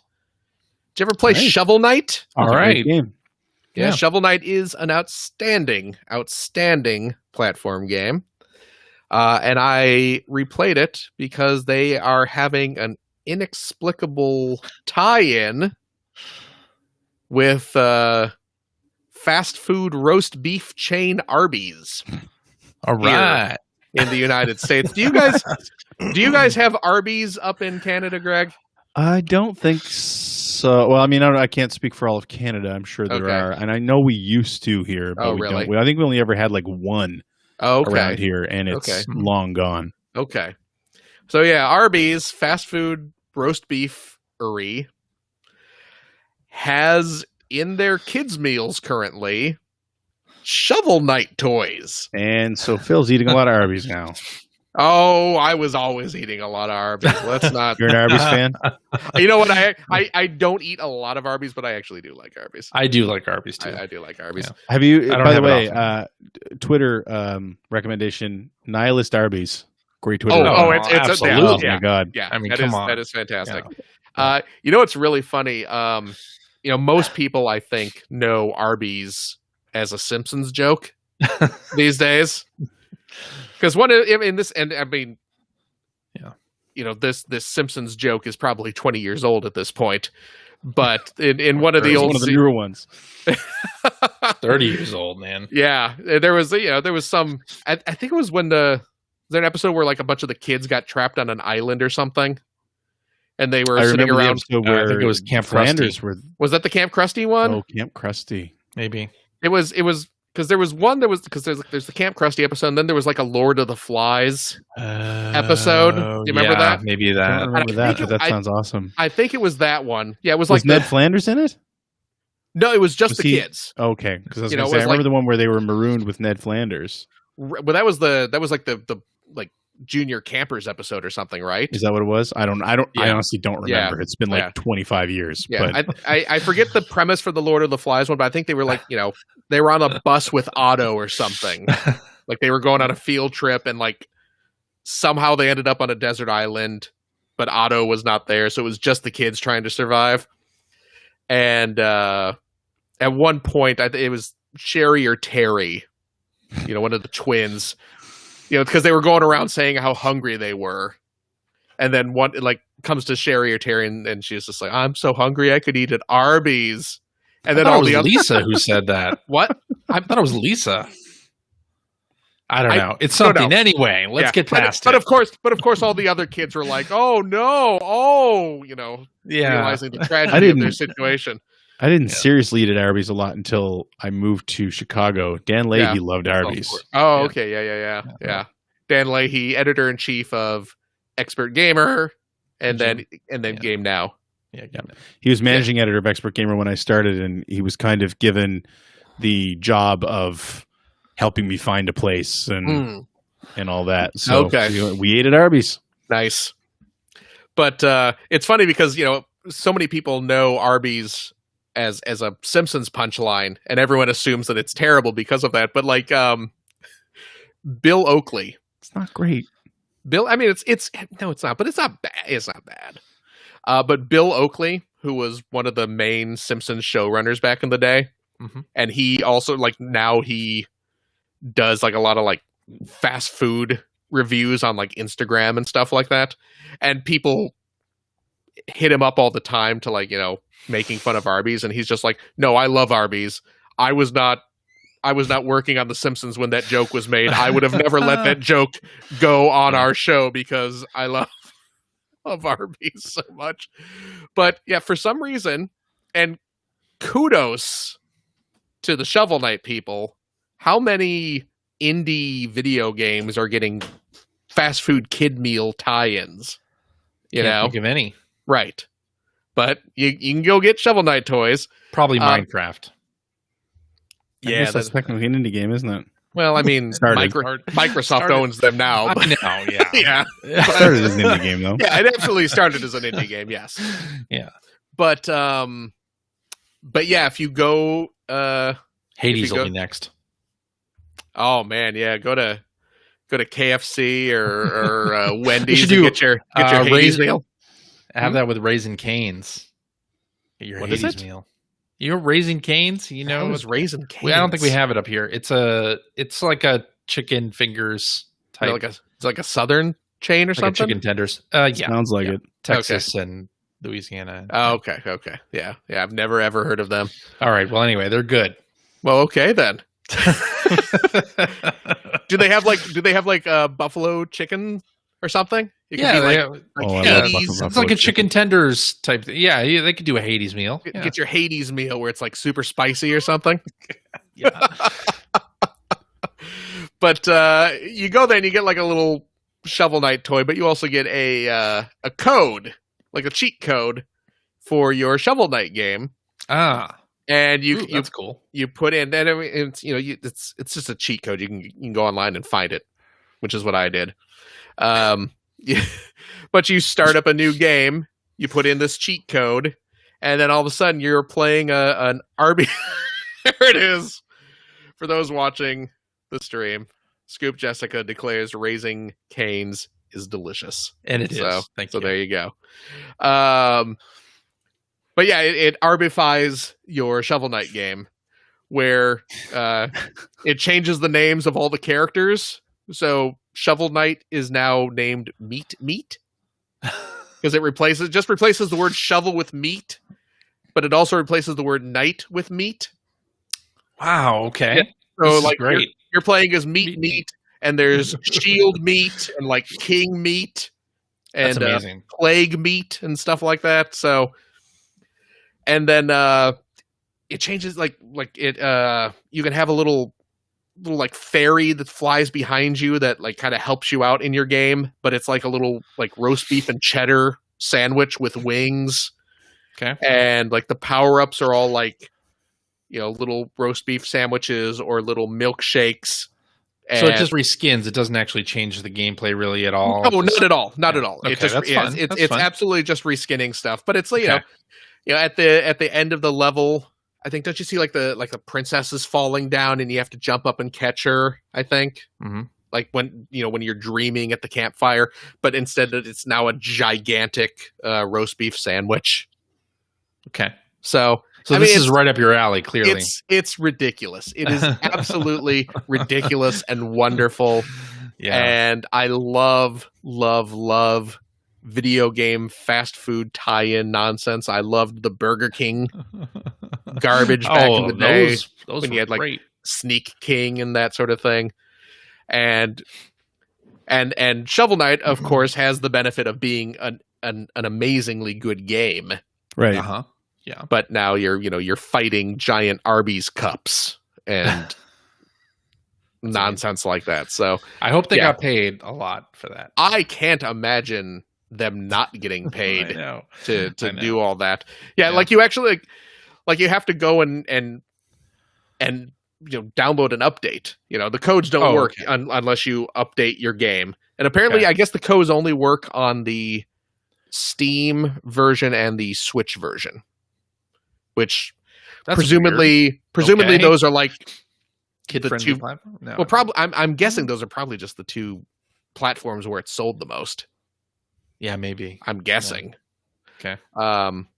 But yeah, so you need to have it on Steam, just like a steaming hot and delicious Arby's roast beef sandwich. Okay. From the time you started talking about this to now, that's about the length of the first level of Macross HD Edition. All right, we done talking about That's what I've been playing. Okay, I guess that means it's time for tweets. Tweedledee, a tweedledee, Arby's, meat. That's good. All right, hacker alias Andy Day now asks if you could go back in time for a week with no weird time travel consequences on the present day, would you? Would you? Yes. And what part of your life would you go back to? That's the first. That's a personal question. Yeah, really. My goodness. I go back to the deadline EGM fall 2002 Xbox versus GameCube. Yeah. I don't know. I would go back to when I was a kid and tell myself to buy Apple stock. Yeah, there you go. There you go. Done. That is done. Done. Listen, little child. Absolutely. I know you don't understand what a stock market is, but as soon as you are able to, I know the Newton seems like it's not going to turn things around for Apple. You're gonna just do it. You're gonna get your first job because you really want to buy yourself a VCR. But trust me, which was indeed. That was the reason why I got my first job. I really wanted my own VCR in my room so I could like tape TV shows and crap. Yeah. It's like I know you're going to save a couple $100. Don't just buy that VCR. Don't worry about that VCR. Put it all in Apple stock. You will thank me later. There you go. Okay. Phil took the best answer. That's the best answer. That's the only answer, right? The second part of this question, and would you know you were back in... Wait. And you would know you were back in time and would be the age you would have been then, so you could spend a week in childhood playing video games, relive your start in the industry, etc. Okay. I'd go back to one of those EGM deadlines on one of those big issues like the Xbox versus GameCube issue. That was a good time. I'd buy up that entire stack of $5 Earthbounds at Best Buy. Oh my God, yes. Yes. That's what I was going to say. I'd go back and tell my younger self to keep everything in pristine condition and never get rid of anything. Right. And that too. Yeah. All right, Hacker Alias, woe is that Mars has sent in a question. He says, I've been listening to the old after shows and really enjoying the quizzes. Well, thank you good. very much. I've been wondering. You can get new ones by subscribing to our Patreon. That is also correct. I've been wondering, how was space for reviews determined? Magazines have limited space, but sometimes I'm shocked by how little attention was given to what we would consider classic games now. Were there ever times when people would review games and pitch the idea of giving a game more space on a page? I think Greg can talk a little bit to this, but I think his question is probably even to EGM of before either of them. Yeah, I mean, like, because we've talked about this multiple times in those review quizzes. Mm-hmm. We've called out EGM in particular from like the mid 90s. Yeah. And, you know, I got to say, like, we call out like things like Lunar on the Sega CD being part of the Major Mike Roundup, which means it got like 3 sentences and some scores. Yeah. But I was thinking about that the other day too. And you also have to remember that at one point in the mid 90s, you had so many active systems. Oh, yeah. I mean, you had CDI, 3DO, Sega CD, 32X, Genesis, Super Nintendo, Game Boy, Game Gear. You might even Jaguar. have a straight NES game or something in there. Like, that's 10 systems right there. Well, and it wasn't also RPGs. It wasn't clear that those were like a mainstream genre. It wasn't a mainstream. I'm not saying they made good choices. I'm just saying they had to make some hard choices. And we also don't know exactly the situation. You could have gotten one of those games in for review very late, and you just couldn't do the space. But normally, I mean, the way that the space was sorted, and it was the same way as the previews section. I mean, you were trying to assign value to a game. Like, you know, if you had something like a well, actually, probably not even Grand Theft Auto 3 so much, although we did end up covering that a lot. But at first, nobody really knew what was coming.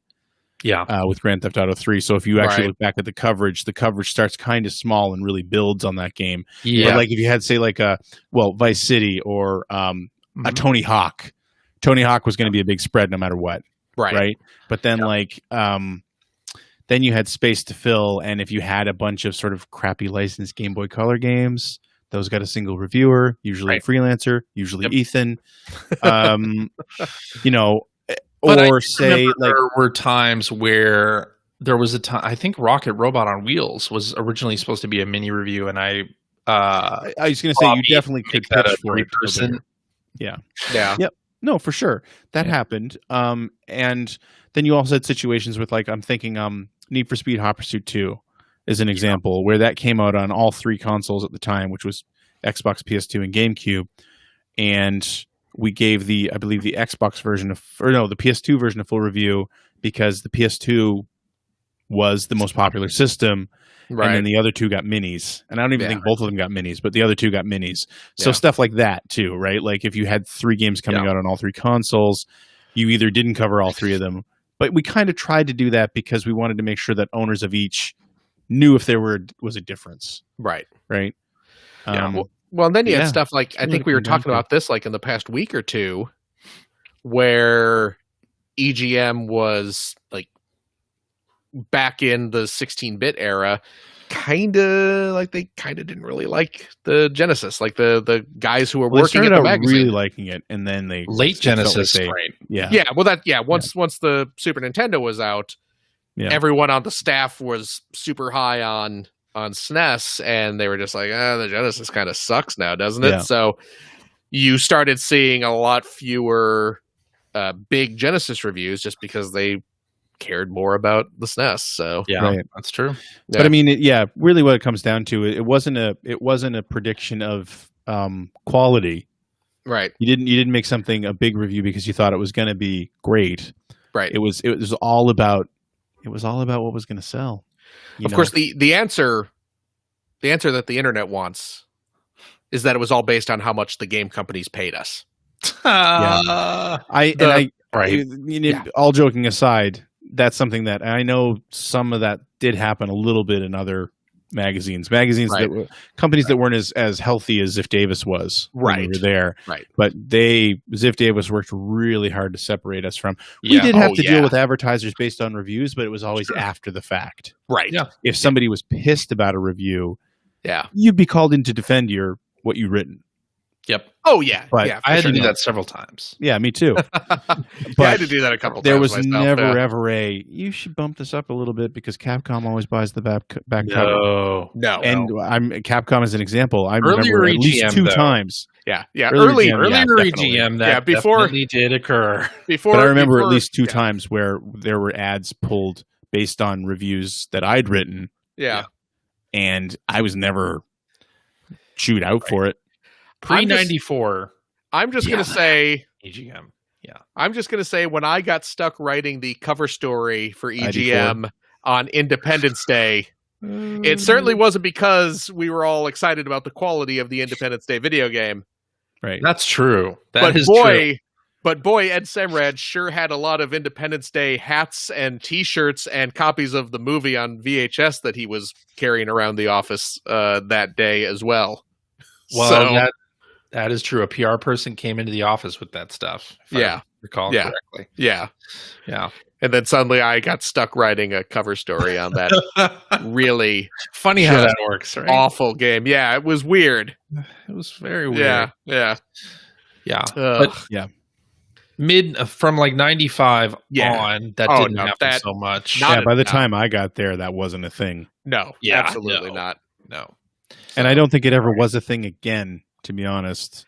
No. At least during the Ziff Davis years. I changed hands, I don't know. But I never saw that kind of crap at any of the outlets I worked at, you know, after leaving Ziff.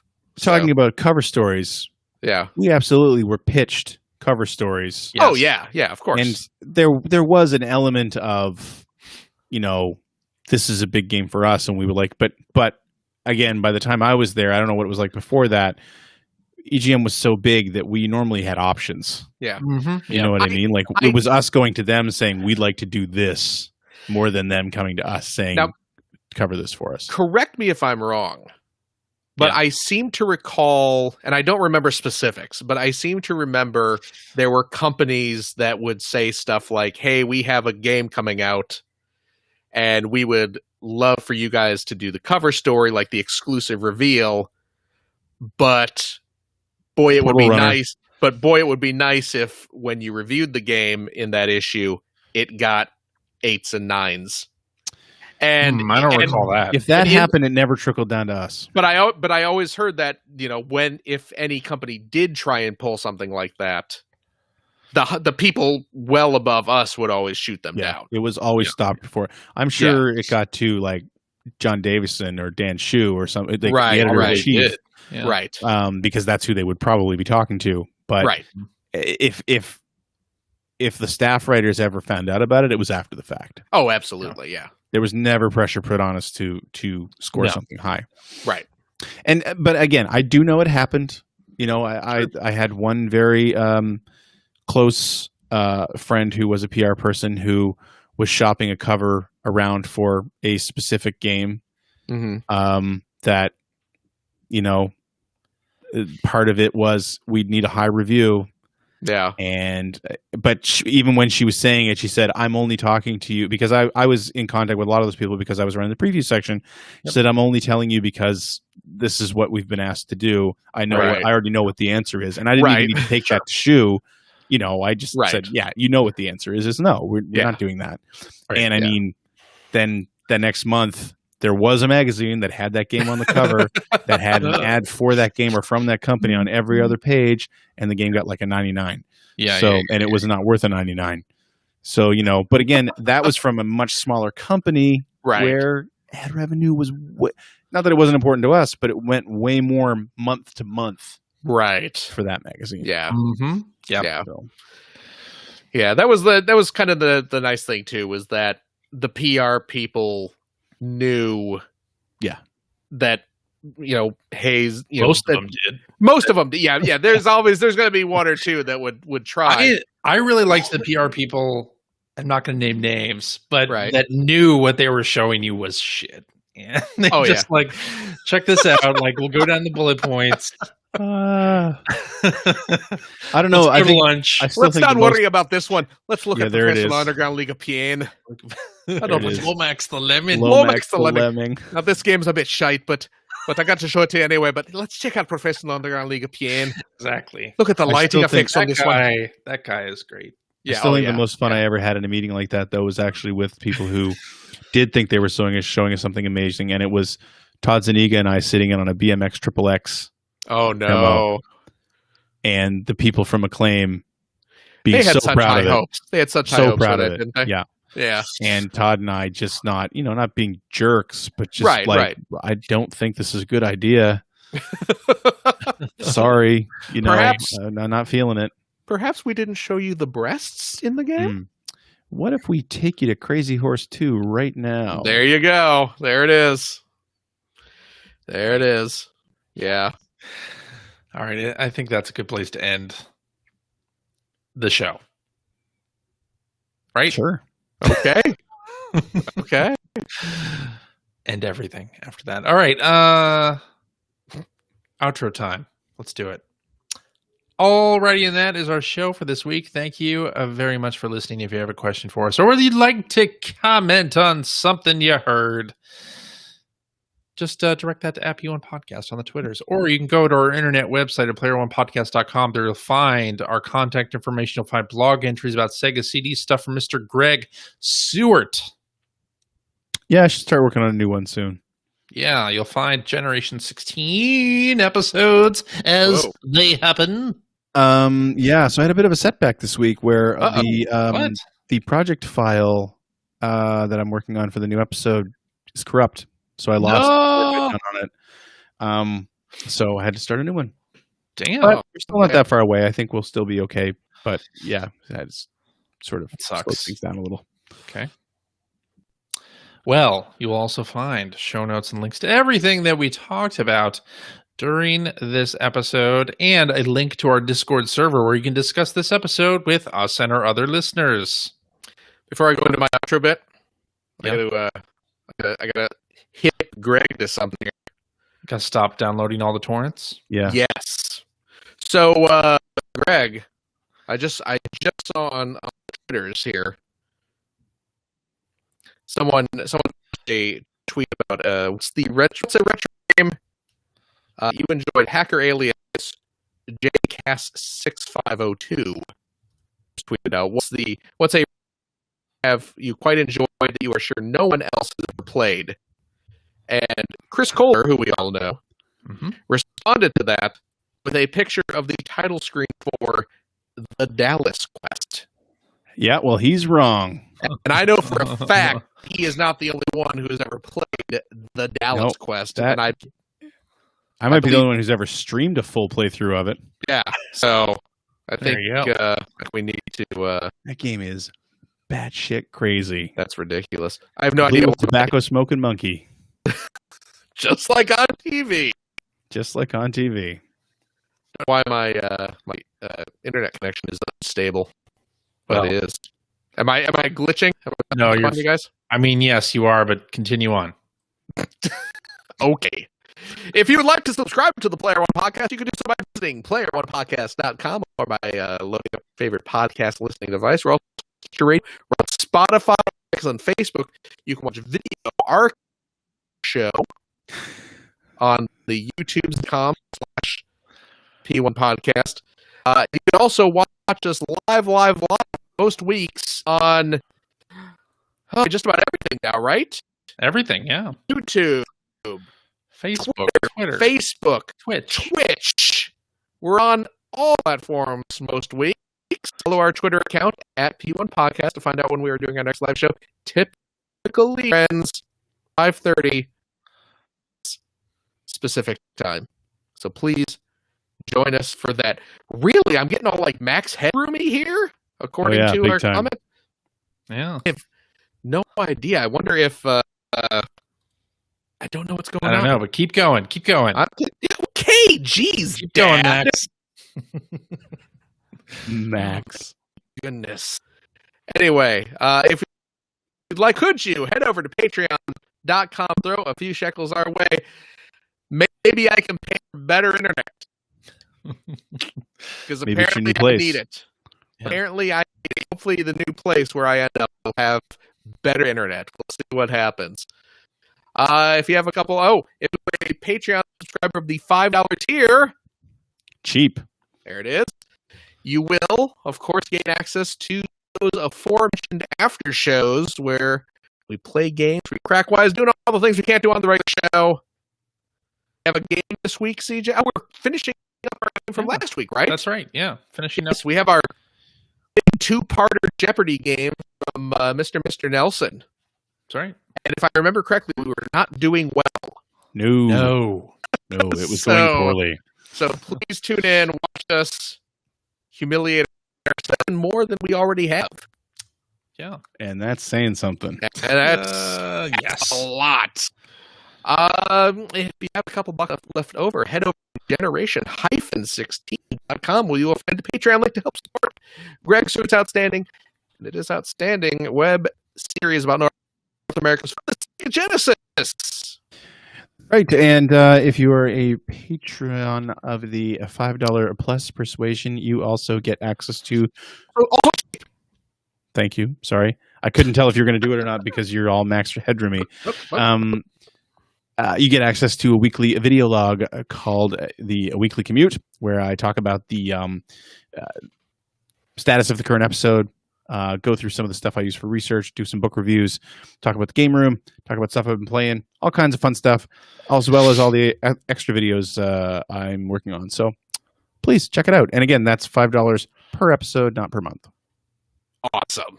There you go. Well worth it. A bargain at twice the price, friends. I agree. Yes. And of course, head over to SecondNet to find out CJ's new thing. Highlighting video game podcasts and YouTube videos. Yeah, this past week we did a roundup of some podcasts and videos looking back at 20 years of Conker's Bad Fur Day. So check that out. Very nice. Cool. Okay. That's it. CJ, thank you. Thank you, Phil. Gregory. Yo. Thank you as well. Thank you, Auto-Tuned Phil. Thank you. I have no idea what is going on. That's weird. All right. Yeah, hopefully in between, before we do the after, I'll see if we can figure out what's going on with my internet. Yes. But of course, thank you to our wonderful, wonderful listeners, every one of you. The darn thing is all because of you. Sure it is. Yeah. And of course, stay safe, take care of yourself, your loved ones, your family. You're from a responsible distance. And wear the mask. Please do. Get the vaccination if you are in a position to get one. And we hope to see you next week, friends. That's right. Bye-bye.